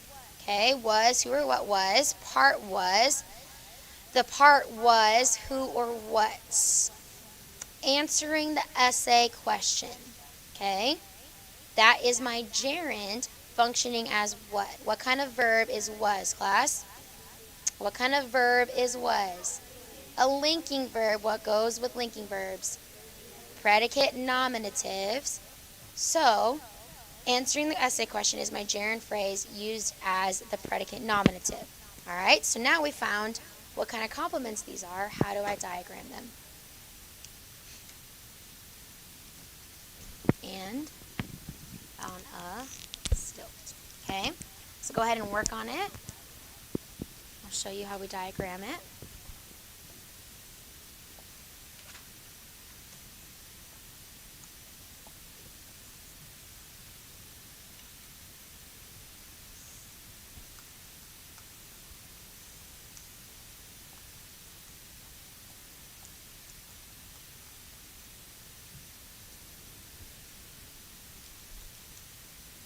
If it helps you, you can box your entire gerund phrase here as well, okay?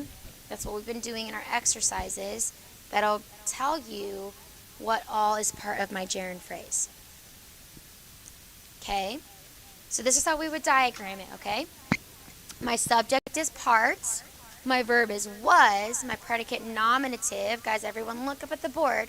My predicate nominative was answering. Notice how this goes on stilts and a stair step. This indicates to me that this is a predicate nominative because it's slanted. But look at my phrase here. We're missing one part of the question, okay? Answering what, class? Questions. So now, what is questions functioning as? Within that phrase. Answering who or what? Question. So, answering, what kind of verb is that? Action or linking? Action. Okay, so we know that this is a direct object.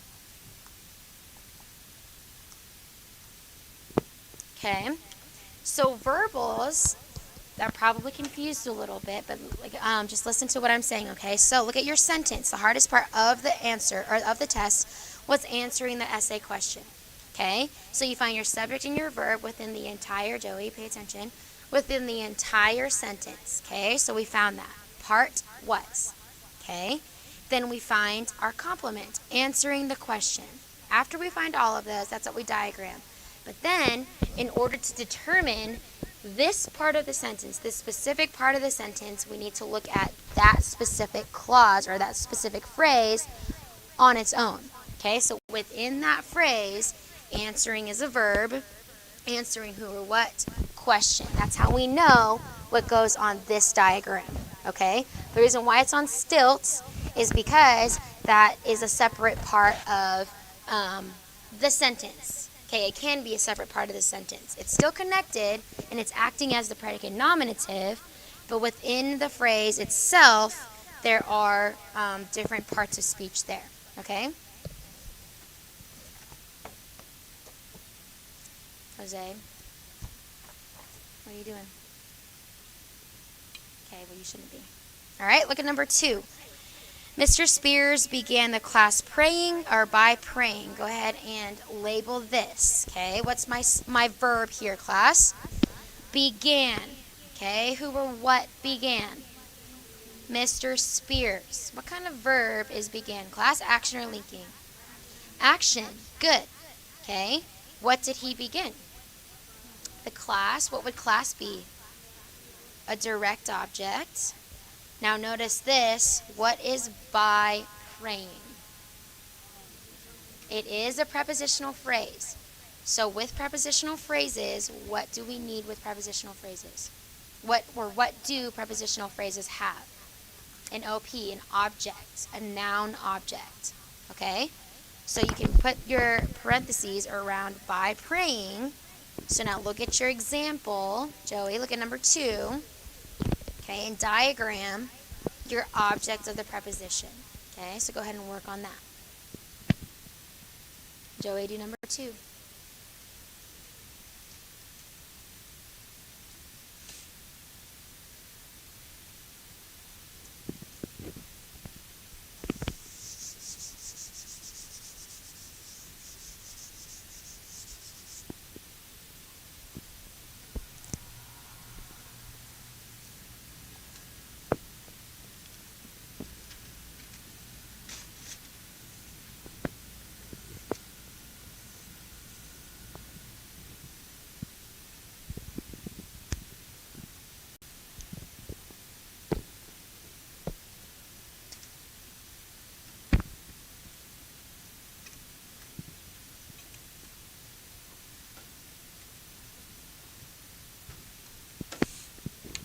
Okay, so this is what we have here. What's my subject, class? This goes in the subject spot. What's my verb? Okay, everyone should be participating. What was my verb? Began. What's my DO? The class. What is my preposition? By. Prepositions go on a slanted line underneath the verb. Because it's describing when he began the class. Then what is my object here?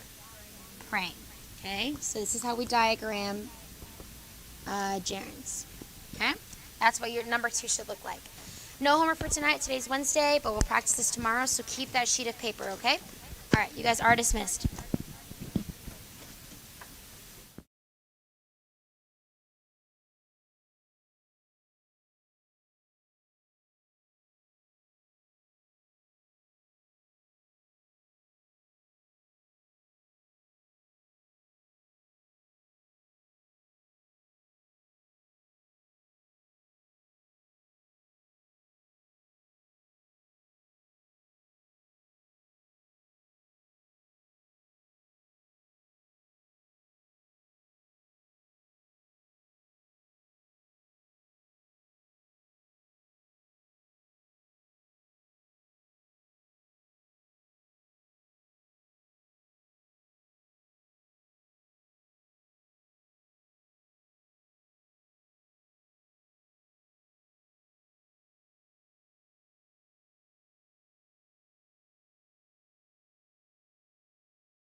All right, we're gonna pick up where we left off.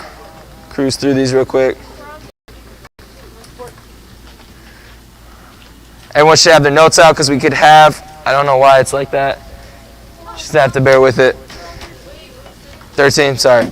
Okay, everyone find your seats, mask on. Cody, put the umbrella away. Put it down. Well, you've been trying for like 5 minutes. Okay, you have a pen or a pencil, you have your notes. Okay, and we're not talking. Okay, it's not hard. Cody, shh. Yes, you can be quiet. And if you can't, you'll go to the office. Okay, you really need to learn, not just you, but other people, to hold your tongue and be quiet. Okay, we're talking about this age of exploration. Okay, it's not going to be quite what the book is. I already told you guys that. We'll still have homework from the book, not today because it's Wednesday. Okay, but the notes, we're just going to leave them as is, and we're going to be going through it. Anytime we have a quiz, I'll review with you guys, so it should be good with that. Okay, but just moving on, we're going to get through some. Okay, we talked about one guy.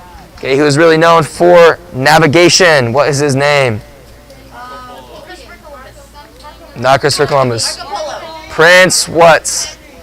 Prince Henry the Navigator. Okay, he started schools. He started a lot of different things. Jose, pull out your notes and stop doing anything else. I shouldn't have to ask again. Okay, we're going to be moving on with this though. Okay, in this time, we're going to learn about a bunch of different people. Okay, with the notes. Shh. Why is there so many problems today? Use your own pencils, use your own pens, be quiet, take notes, it's not hard. Okay, moving on. Number 13, finding a sea route to the Far East was a major objective of the age of exploration. Okay, we talked about a man who was the first person to go to the Far East, which was Marco Polo. Joey, make sure the mask is on. Thank you, sir. Everyone good with this note? All right, next person, it's Bartholomew, B-A-R-T-H-O-L-O-M-E-U. Bartholomew Diaz. B-A-R-T.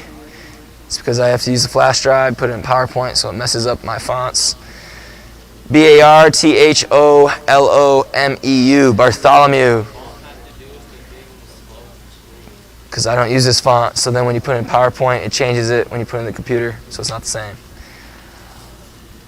Okay, Bartholomew Diaz, he was a Portuguese navigator who sailed around the southern end of Africa, which is called the Cape of Good Hope, which is the bottom part of Africa. Cape of Good Hope, you want to know that.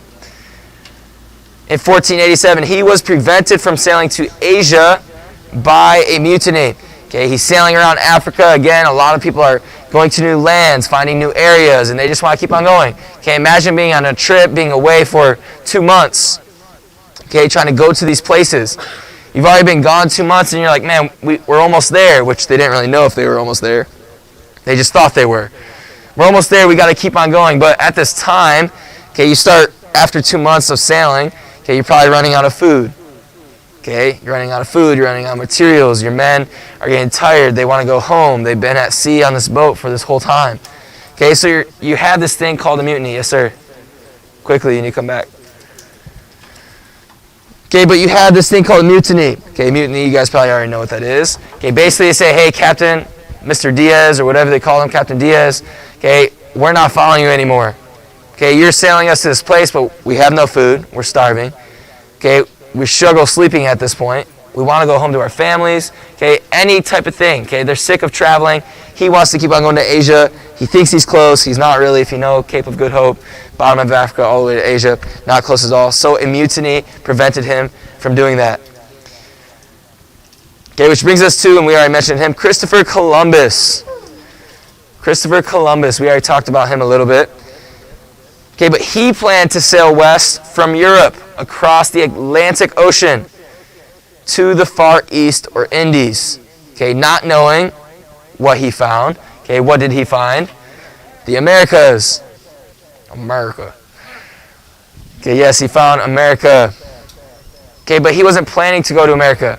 Okay, he thought, okay, you have Africa, there's a body of water. On the other side is Asia. Okay, they didn't even know there was South America and North America like we have today. Keep your chair down, John.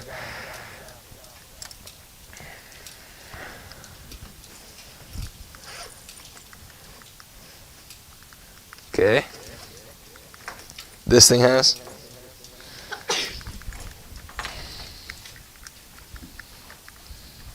Oh boy. There we go. No? Just stop working. Whatever. Okay, these things with Columbus, okay, with his exploration. Okay, there were some for him traveling and stuff. There were some motivations for him. Okay, religious motivations. People wanted him to do certain things. Okay, they would pay his way because they wanted to find out things. Okay, first we see the first motivation was that it made much of the fact that his first name means Christ bearer. Okay, yes, his first name does mean Christ bearer. Bless you. It's probably what you get for standing out in the rain. Yep, I'm so mean, man. I'm the meanest. Okay, he also was a devout Roman Catholic. Okay, so obviously he was supported by what was his kingdom? Where was he from? No. But who supported him? Okay, two different people actually supported him. Spain and England. England supported him as well, both being, what was their main religion? Certainly during the 1400s, Roman Catholic or Catholicism. Okay, he was a devout Roman Catholic. And lastly, he was a crusader, okay, a conqueror, a person that wanted to travel and find new lands. Works again, look at that.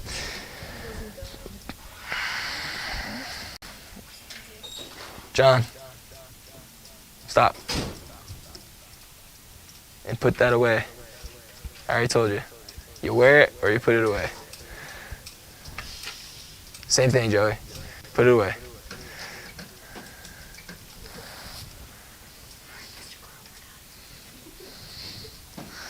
Leave your bathtub toys at home. Okay, he also wanted to conquer Asia and use its wealth to capture the Holy Land from the Muslims. Okay, being a Catholic, certainly about all the things we've talked about. Okay, these different religions try to conquer, try to rule. Okay, they wanted to be the one religion.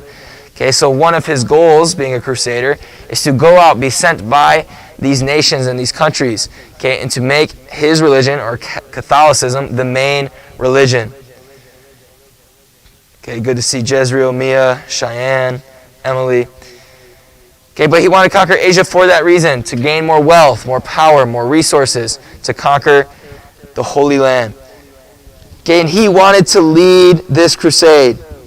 He thought, again, being a conqueror and traveler, he thought, hey, if I can be the person to find this land, to build our wealth, to conquer the Holy Land, I could then be crowned King of Jerusalem.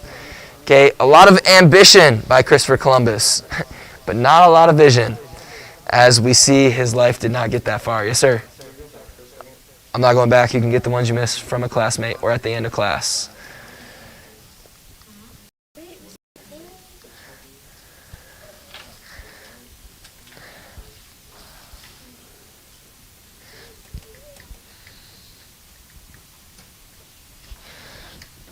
Okay, there might be a short video I'll show today, maybe. We'll see if I can get it to work without an HDMI cord. It is. It is. It's a little... Have you guys ever heard of... No, it's not Lego. Have you guys ever heard of the... What are they called? The Animax or... What do they call it? Yeah, Animaniacs. Yeah, I can't remember. But they have a little video about Christopher Columbus, and we might watch that either today or tomorrow. No, not quite. Okay, Columbus's ideas were rejected by John II of Portugal, being where he's from. Okay, so he went to Spain, where he worked for 9 years to obtain support for his plan. Okay, being a Catholic helped this. Okay, probably becoming somewhat of a citizen in Spain helped this. Okay, moving up in the food chain, making his name known. Okay, telling him, hey, these are my ambitions. And they're like, ooh, we like that. Conquer it for us. Okay, so he said he would. He said he would voyage to the Indies, which is another term for the Far East. Everyone good with this one?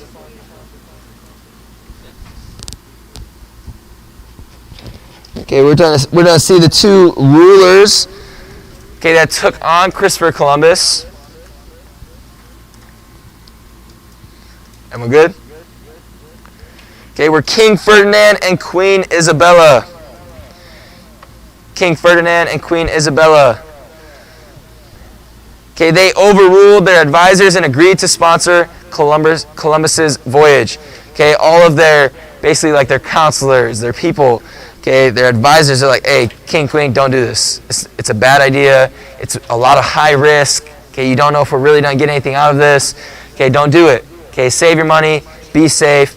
Okay, but they're like, no, we like this guy. You know, Chris is a good guy. He's a good guy. He's got a lot of ambition, a lot of things he wants to get accomplished, and we're going to be a part of it. So they overruled him being king and queen. Aaron, please stop that. It's very annoying. Put the pens down. Okay, and they're going to support. Stop. Even with one. Stop clicking it. Cody, you as well. Okay, the ships that he took, that they supported Christopher Columbus with, are these ships. You've probably heard of them before.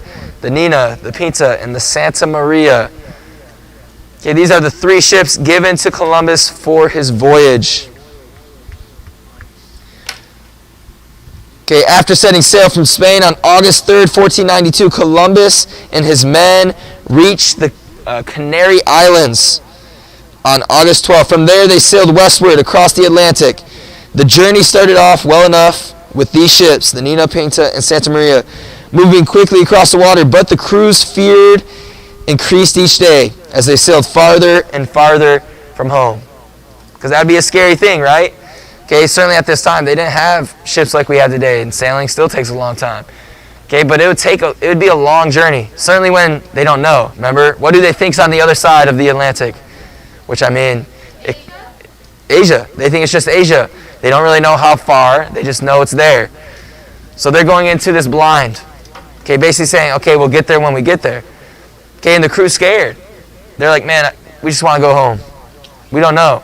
Maybe after 2 weeks, it's like, man, we still haven't seen anything. We haven't seen anything. Okay, maybe after a month or whatever, or 2 weeks, or how much ever time it was, and we're going to talk about it. Okay, they got scared.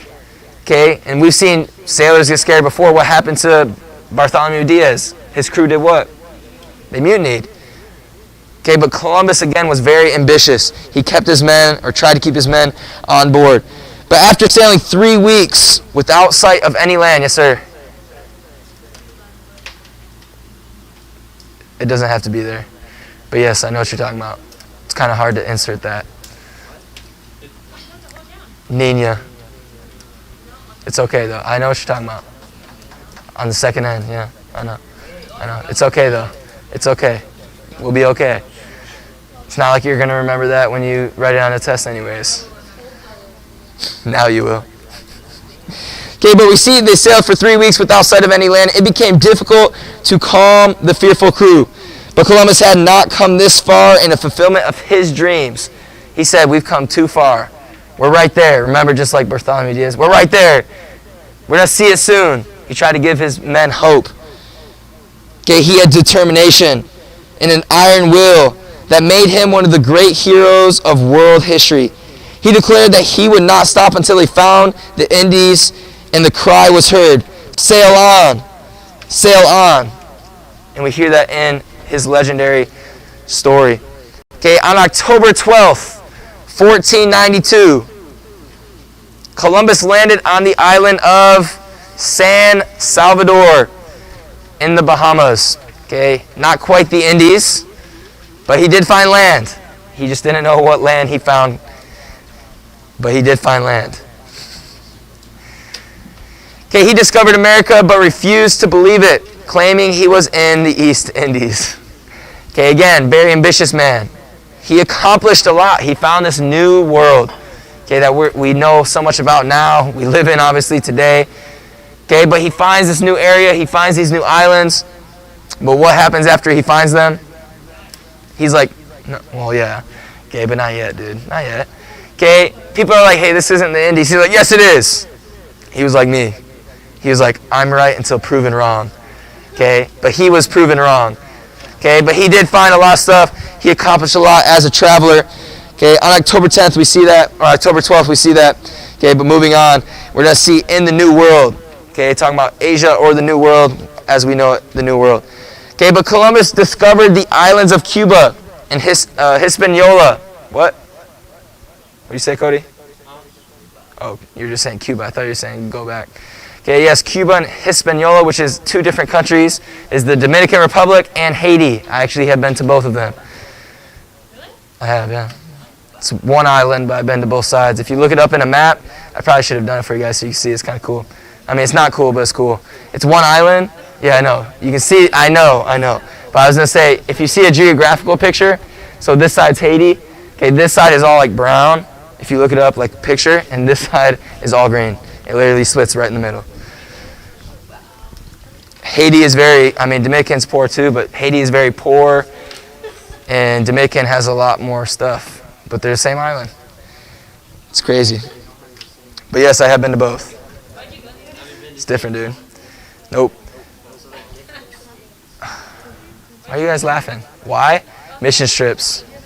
One, I went as like a church mission trips, and then I went when I was a senior to Dominican as a teen mission trip. No, I know. It's right there too. There's just, I could look it up on Google and then you'd see where it's green and brown. You okay there, Tyler, dude? You okay, man? Like half okay? All right, moving on. Okay, these are some pictures of these countries. Okay, the top right, you have Cuba. Okay, that is a part of Cuba. As you see, they are islands. Okay, most of them do have some kind of area that would be considered like a resort, beaches, nice. Okay, the bottom right is Haiti. Okay, that's probably a very nice part of Haiti. Okay, but the houses are very like that. Okay, they're very close, very small. Okay, like smaller than this room. This would be a lot bigger than a house. Okay, they're very small. Okay, then on the far left, you do have the Dominican Republic, which has a lot of resorts, a lot of places for vacation. Okay, it is a bit nicer, and they have really good coffee. They do. What? 22? I haven't done 22 yet. It's just pictures, dude. Okay, our next person we're talking about is Vasco da Gama. Okay, you don't want to mix this up. There's another guy we talked about, Vasco de Balboa. Okay, so just remember the last name, da Gama or Gama. Okay, but Vasco da Gama, I'll probably take it maybe. Okay, the first European to reach the Far East by sea. Okay, he accomplished exactly what Christopher Columbus wanted to accomplish, but couldn't. Okay, in 1498, he found India. He reached India through the Indian Ocean. Da Gama was, this is quoted, Da Gama was actually the first European to reach the Far East by sea. Okay, but the tide soon turned against Columbus. In 1500, he returned from his third voyage to the New World in chains. Okay, Columbus went to the New World 3 times, but after the 3rd time, he was in chains. Columbus, like a typical crusader, could in one breath speak of himself as a kind of missionary, while in the next breath demand wealth and glory as his reward.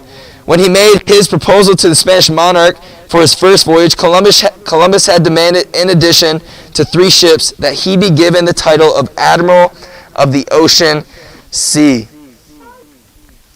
Okay, these are some things that happened when Christopher Columbus made his original proposal to the Spanish monarchs, or king and queen, King Ferdinand and Queen Isabella. Okay, he demanded these things. First, he be given the title Admiral of the Ocean. Again, he had so much ambition. He wanted the title, basically saying whether he was the best or not, saying, hey, I am the best. Okay, I don't know if you guys know anything about superheroes, but I do. I like superheroes. Okay, Aquaman. Okay, I actually just watched the movie recently again. Okay, but Aquaman, he became known as the Ocean Master.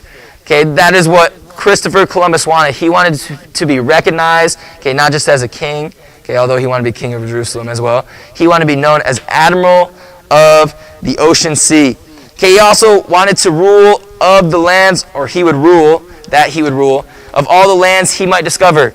Basically saying, hey, if I find something, I have ownership to it. It's part of my name.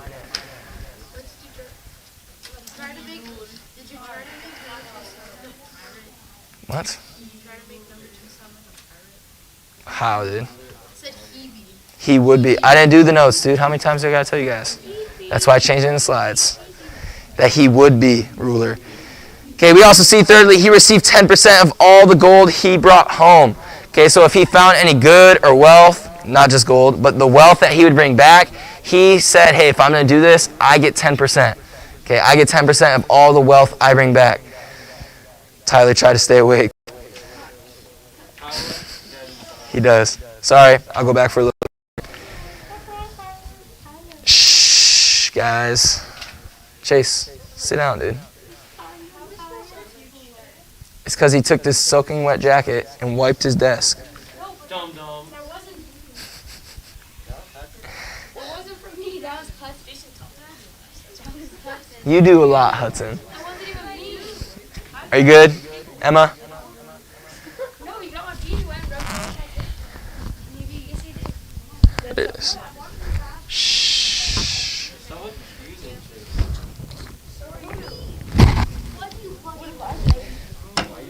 Guys, quiet. Cody, quiet. Jose, quiet. Put your mask on. Okay, moving on. Just a couple more and then we're done. Okay, with this whole thing, Columbus was a harsh and cruel taskmaster.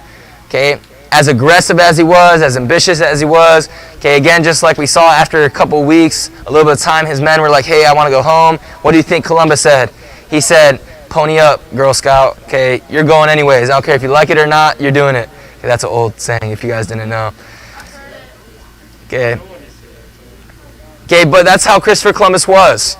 Okay, that's like me coaching you guys, right? You guys like, I'm tired. I'm like, I don't care. On the line. Okay, on the line. Okay, that's basically what Christopher Columbus did. Okay, if they got tired, he's like, hey, get back to your post. Hey, do it. There are no options. Okay, we're doing it. We're going on. That's why I said he quoted, sail on, sail on.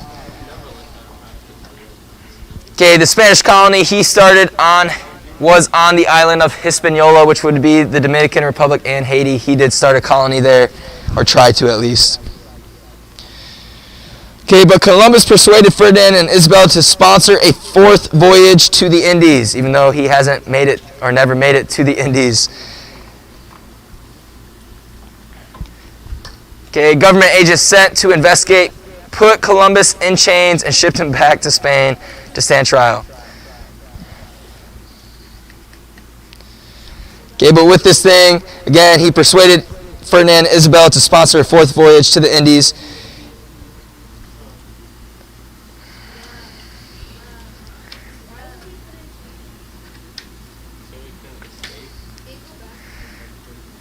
No, because you're messing around.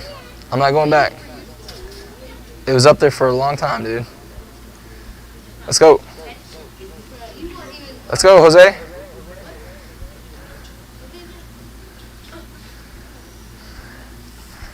Okay, we also see the king and queen released him after taking him on trial, but did not restore his governorship at first. It's just 24. It's part of 24, so. And we're good with this one? Yes. Moving on. Okay, Christopher Columbus is going to make this. Okay, he's going to write this. After he's trying to persuade them to let him go on a fourth voyage, in 1502, he presented this to Ferdinand and Queen Isabella, the Book of Prophecies. Okay, this was Columbus's interpretation of the Bible, that the world would come to an end in 1650. Obviously, that didn't happen because it's 2021. Okay, but before that time, he would lead a crusade to liberate Jerusalem. The king and queen sponsored him for a fourth voyage. Okay, basically they were like, hey, okay, he was arrested. Okay, they're like, okay, you did a lot for us, you made us money, blah, blah, blah. We'll free you, but we won't give you your title back.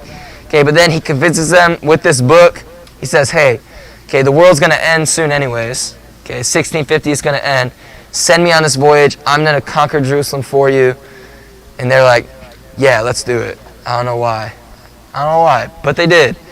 Maybe they're like, I have the money, so let's do it. Okay, but Columbus never found the gold. He never found Asia, and of course, he never liberated Jerusalem. In 1504, he returned to Spain, sick and frustrated. He later died in 1506. Okay, certainly a man of destiny, but not as he had expected.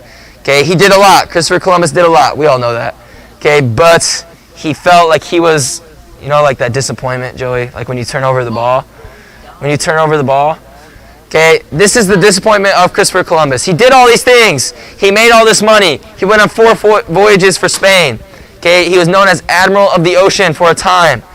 Okay, but he never found the Indies, so he felt like his life was a waste of time. Okay, that's how he felt. And he died with that thought process.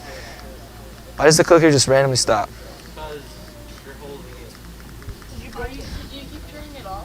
No, dude, I'm not turning it off.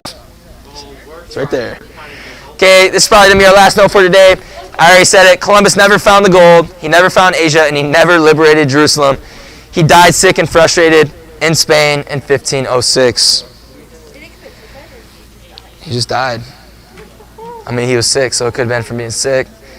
Who knows? He just died. Dude, I don't know. I mean, you could probably find it somewhere, but I don't know. Off the top of my head. Maybe later. All right. That is the end of the notes. Okay, there is no homework.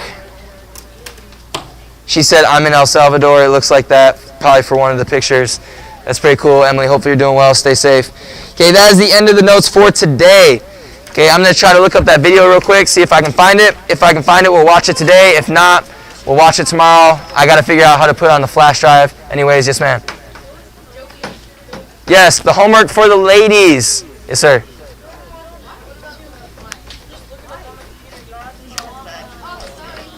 I guess I could do that now, yeah. All right, shh. Hello?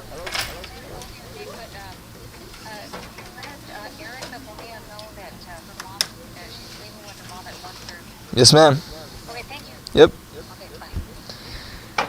Erica, you are leaving at 1:30. It's 1:16. 1:30, so basically after this class, you can head up to the office. What's up? Do I like the what? I can't even hear you, dude. Shh. All right.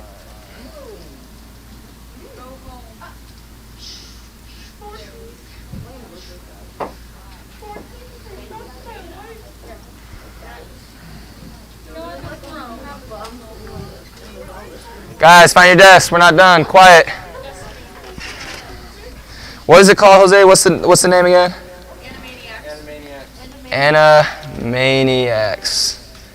I feel like Joey would be a good Animaniac. What even is it?